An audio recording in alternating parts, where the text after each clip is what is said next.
Udah. Assalamualaikum warahmatullahi wabarakatuh dan selamat malam. Perkenalkan, kami dari kelompok 9 akan mempresentasikan hasil tugas besar kita dengan judul Analisis Efektivitas Rule-Based System dan Decision Tree dalam Diagnosis Diabetes. Selanjutnya untuk daftar anggota sendiri ada saya sendiri Ahmad Firrozi dengan NIM 11221011. Perkenalkan, saya Desti Nurirawati dengan NIM 11221033. Perkenalkan, saya Nabila Yurnisa, NIM 11221005. Mungkin lanjut saja langsung kita ke pembahasan yang pertama, yaitu pendahuluan. Oke, baik. Di pendahuluan ini kita akan mengenal apa itu diabetes. Nah, diabetes itu sendiri adalah penyakit metabolik yang terjadi karena kadar gula darah yang terlalu tinggi. Padahal gula darah merupakan sumber energi penting bagi tubuh. Namun jika tidak dikendalikan, diabetes dapat menyebabkan kerusakan organ seperti jantung, ginjal, mata, pembuluh darah, dan syaraf. Nah, di sini ada statistik penderita diabetes dari tahun ke tahun yang ditemukan oleh IDF. Nah, data dari IDF atau International Diabetes Federation menunjukkan bahwa tren yang mengkhawatirkan nih, karena pada tahun 2021 ada 530 juta penderita diabetes di seluruh dunia, dan angka ini diperkirakan akan melonjak menjadi 643 juta pada tahun 2030. Bahkan 783 juta pada tahun 2045. Oleh karena itu, deteksi dini sangat penting untuk memberikan perawatan yang lebih tepat dan efektif bagi pasien penderita diabetes. Next. Nah, di penelitian sebelumnya ada penelitian juga yang meneliti tentang pendeteksian dini terhadap diabetes. Nah, penelitian sebelumnya udah menggunakan algoritma decision tree untuk memprediksikan diabetes. Namun, kebanyakan hanya fokus pada akurasi berdasarkan atribut medis seperti usia, BMI, tekanan darah, dan kadar gula darah. Nah, sayangnya mereka kurang memperhatikan aspek-aspek seperti interpretasi aturan yang dihasilkan, kecepatan eksekusi sistem, dan potensi penerapan sistem berbasis aturan. Next.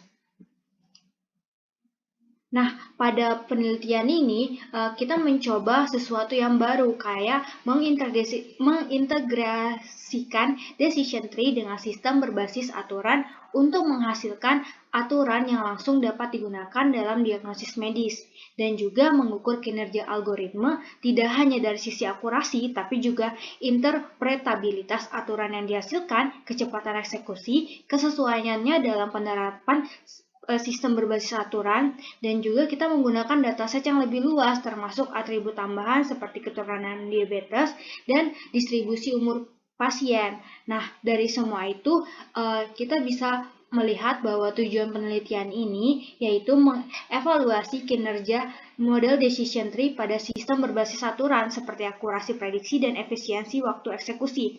Yang selanjutnya, analisis keterbacaan dan interpretabilitas aturan dari decision tree, dan selanjutnya pengembangan pendekatan dinamis untuk mengekstraksi aturan, menerapkan aturan dalam sistem berbasis aturan tanpa konfigurasi manual, dan juga menemukan pendekatan optimal untuk skenario data besar dan sumber daya terbatas. Dan yang terakhir, menjadi dasar pengembangan metode kombinasi berbasis aturan dan pembelajaran mesin untuk masalah klasifikasi lainnya.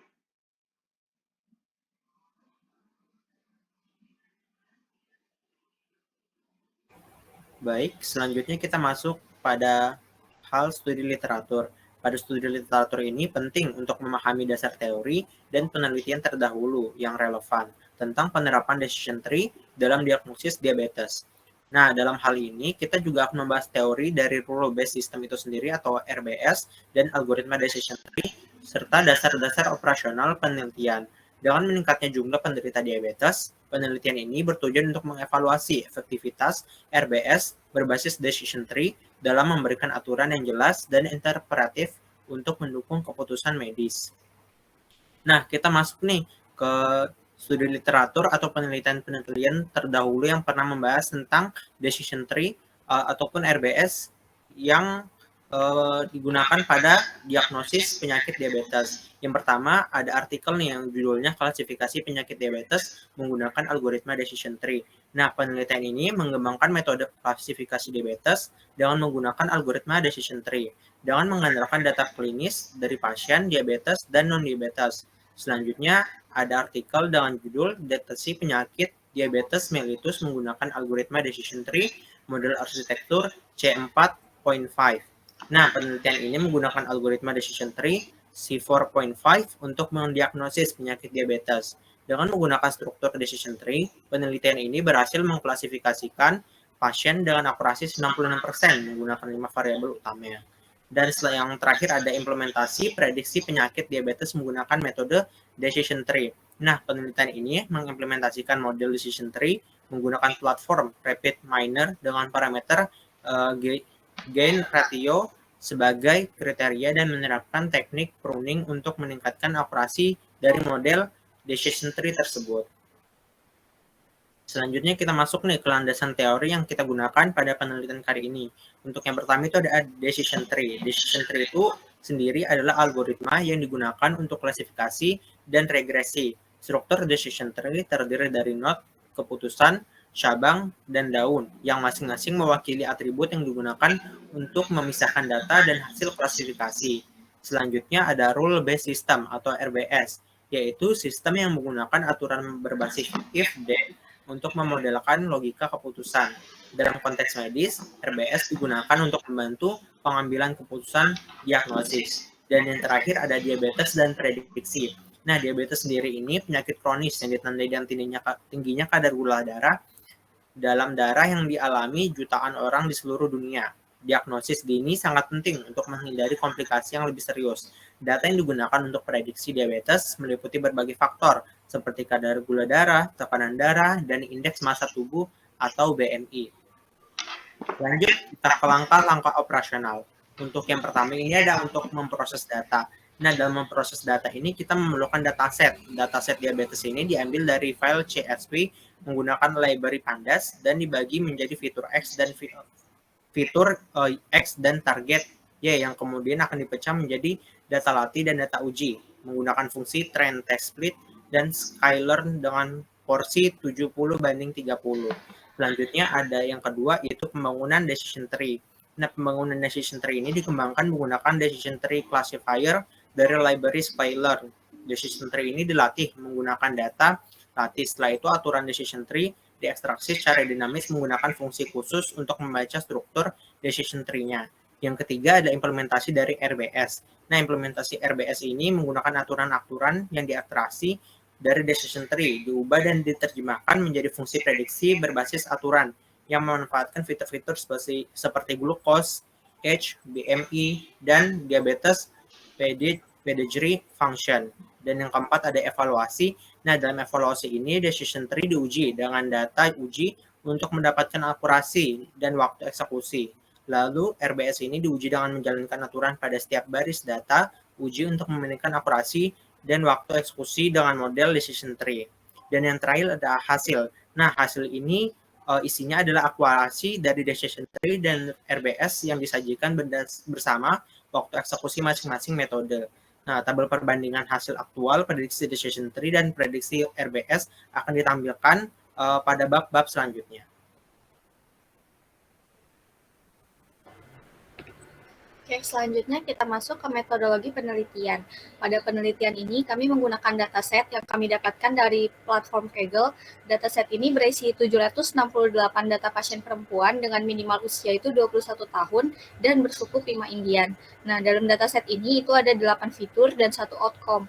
Jadi fiturnya itu ada jumlah kehamilan yang telah dialami, kadar glukosa, tekanan darah, ketebalan kulit, kadar insulin, indeks massa tubuh, fungsi pedigree diabetes, ini fungsi yang mengukur kecenderungan genetik terhadap diabetes dan usia pasien. Nah, outcome ini bernilai boolean, dengan true itu menandakan bahwa pasien itu menderita diabetes dan false untuk menandakan bahwa pasien tidak menderita diabetes. Dari dataset tersebut, kami membagi ke 8 fitur menjadi variabel input atau X dan outcome menjadi variabel target atau Y. Nah, Selanjutnya, pada proses pre-processing data, kami itu membagi dataset menjadi 2 bagian, yaitu data latih sebanyak 70% dan data uji 30%. Setelahnya, kami melatih model decision tree menggunakan data latih tersebut, dan decision tree itu akan menghasilkan aturan-aturan yang kemudian digunakan untuk membuat logika if-else untuk aturan RBS. Nah, untuk mengetahui efektivitas dari keduanya, kami mengukur akurasi dan waktu eksekusi dari masing-masing model. Next.